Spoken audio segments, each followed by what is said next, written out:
Chers internautes, race élue de Dieu, peuple pour qui Jésus a manifesté son amour, je vous salue dans le précieux glorieux nom de Jésus. Que la paix de Christ soit avec vous.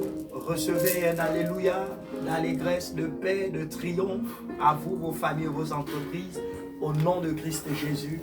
Alléluia évangéliste, paix et grâce à vous au nom de Jésus. Alléluia docteur, alléluia bien-aimés dans le Seigneur, alléluia à tous les adorateurs de Jésus-Christ, mais aussi aux chercheurs de la parole, aux amoureux de l'évangile. Que le Seigneur vous bénisse de là où vous êtes. Shalom, Mbolo, peu importe, good morning, là où vous vous trouvez, que le Seigneur vous bénisse, au nom de Jésus. Nous partageons l'évangile de Christ, nous sommes au pied de la croix et cette semaine, nous sommes sous le thème dans l'intimité du psaume 8 du roi David. Dans l'intimité du psaume 8 du roi David, je m'en vais lire les paroles de cet homme selon le cœur de Dieu. L'Éternel notre Seigneur, que ton nom est magnifique sur toute la terre. Ta majesté s'élève au-dessus des cieux. Par la bouche des enfants et de ceux qui sont à la mamelle, tu as fondé ta gloire pour confondre tes adversaires. Pour imposer le silence à l'ennemi et au vindictif. Quand je contemple les cieux, ouvrage de tes mains, la lune et les étoiles que tu as créées, qu'est-ce que l'homme pour que tu te souviennes de lui? Et le Fils de l'homme pour que tu prennes garde à lui. Tu l'as fait peu inférieur à Dieu et tu l'as couronné de gloire et de magnificence. Tu lui as donné la domination sur les œuvres de tes mains. Tu as mis tout sous ses pieds, les brebis comme les bœufs et les animaux des champs, les oiseaux du ciel et les poissons de la mer, tous ceux qui parcourent les sentiers des mers. Éternel, notre Seigneur, que ton nom est magnifique sur toute la terre. Évangéliste, les paroles du roi David sont des véritables paroles d'intimité. Il dit dans son deuxième verset, il dit: l'Éternel notre Seigneur, que ton nom est magnifique sur toute la terre. Le mot éternel renvoie à la notion d'alliance. Lorsque nous rencontrons le mot éternel dans les évangiles, dans la parole de Dieu, il s'agit réellement de l'alliance. Il dit, l'alliance, le Dieu de mon alliance, notre Seigneur, donc celui à qui j'appartiens, par le canal de l'alliance, l'alliance d'Abraham, d'Isaac et d'Israël, l'alliance d'Espigile au prophète. Il dit, celui à qui j'appartiens, que ton nom est magnifique sur toute la terre. Philippiens 2, le nom élevé au-dessus des noms.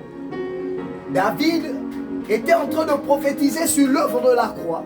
Le nom au-dessus de tous les noms, celui de Jésus, celui dont le Fils dira dans le psaume 72, en son nom nous nous bénirons mutuellement. Le nom au-dessus de tout nom, devant qui toute chose fléchit, devant qui une maladie fléchit ce jour, devant qui l'échec fléchit ce jour, devant qui toute condamnation fléchit, parce que Romain lui dit qu'il n'y a plus de condamnation pour ceux qui sont sous le nom de la personne de Jésus-Christ. Évangéliste. Oui, docteur, réellement, nous pouvons constater de par cette lecture, de par cette révélation, de cette parole de David, le roi David, que réellement le cœur de ce roi était rattaché à l'éternité. Amen. La profondeur de ces phrases, la profondeur de ces déclarations démontre à suffisance l'amour qu'il portait réellement vers son Dieu, l'amour qu'il témoignait réellement à son Dieu, l'amour qu'il, n'est-ce pas, exprimait à son Dieu, tel un véritable adorateur, tel un véritable homme de Dieu, homme de choix, homme de n'est-ce pas, mis à part, homme de présélection.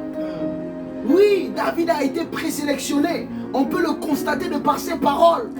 Comment est-ce qu'il peut déclarer des choses aussi fortes? Il ne parle pas comme un homme, mais je vois un esprit faire des déclarations sur une éternité. Je vois un esprit mettre des paroles, n'est-ce pas, sur le chemin, sur la vie d'une personne, sur la profondeur de la souffrance. Oh, tel Jacques me dit, c'est dans la souffrance du service de Christ que nous parviendrons, n'est-ce pas, à la résurrection, à la joie, à la cité céleste, n'est-ce pas, à ce temps de réjouissance. Homme de Dieu, ces paroles touchent mon âme. Ces paroles, n'est-ce pas, me donnent une généalogie du sang de l'âme de Christ depuis la création jusqu'à nos jours. Et je suis rattaché à ça. Et je peux voir cette âme, ce sang, être parfumé sur son autel. Ces graisses montées comme de l'encens sur l'autel afin de monter, d'adorer réellement Dieu. My God. Docteur, c'est faux. Il dit ta majesté était levée au-dessus des cieux. Yes. La majesté, le trône de Jésus, l'œuvre de la croix était levée au-dessus des cieux. Par la bouche des enfants et ceux qui sont à la mamelle, tu as fondé ta gloire pour confondre tes adversaires et pour imposer un silence à l'ennemi. Et là, la Bible nous dit dans Jean chapitre 3, alors que Nicodème vient voir le grand frère, il lui dit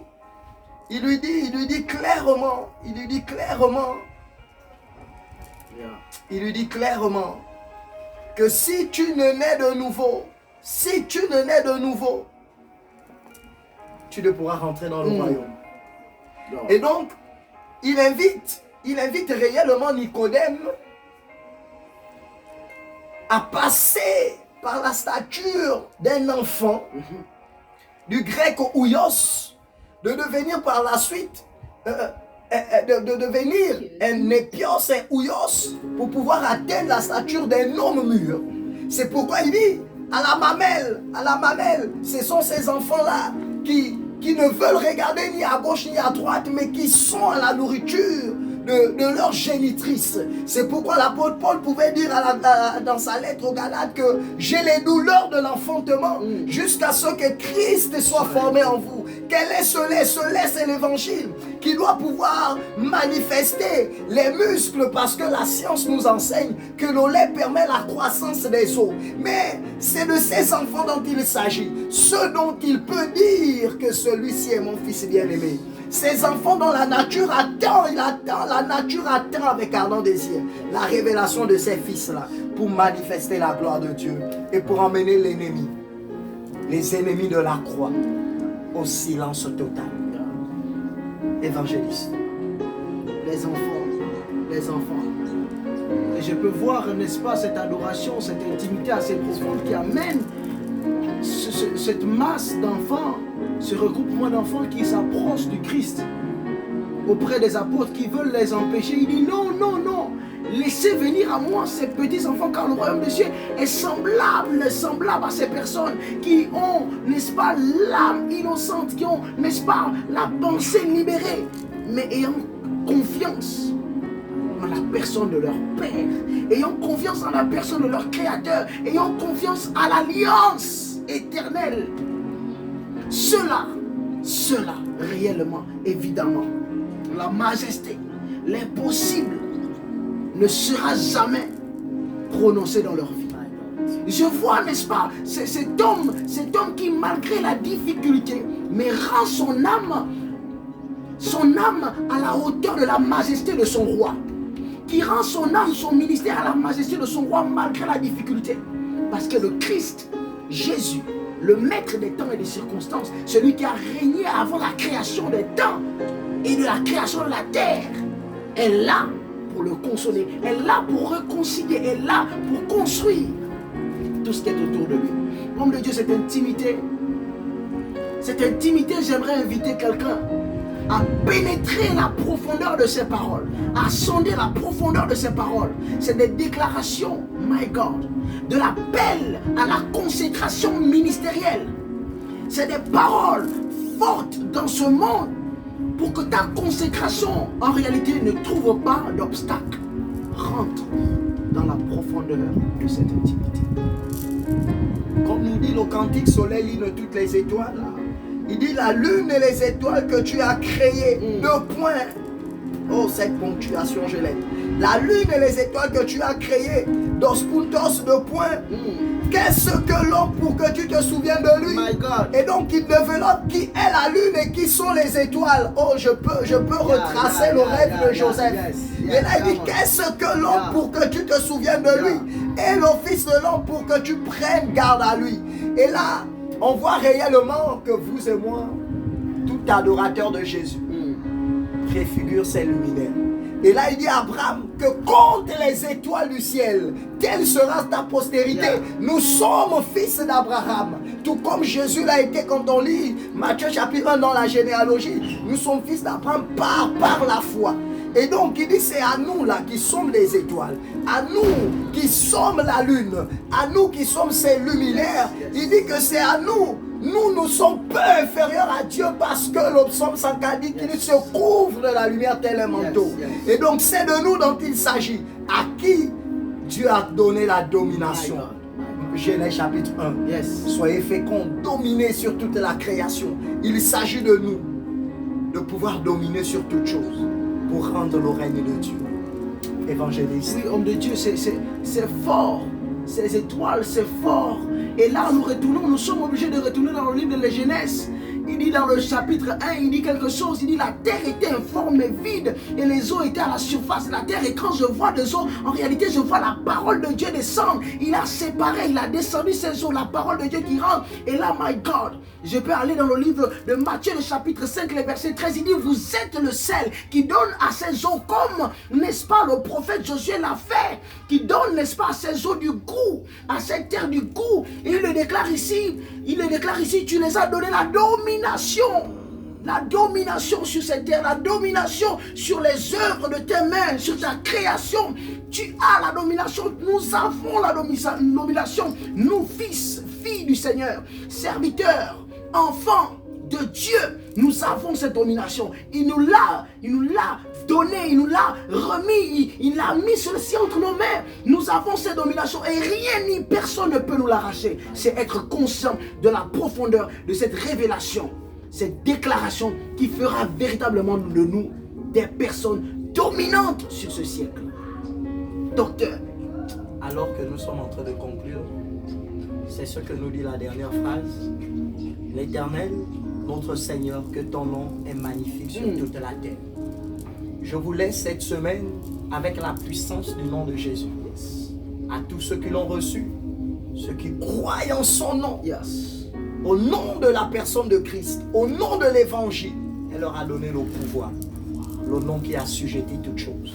Au travers de cette émission, ceux qui t'avaient assujetti, ceux qui t'avaient dominé, je déclare et je prophétise que par cette intimité, le nom de Jésus prend le dessus, prend la domination et fait de toi un homme libre, une femme libre dans tes entreprises, dans tes études, dans ton adoration. Maintenant, Christ se révèle à toi.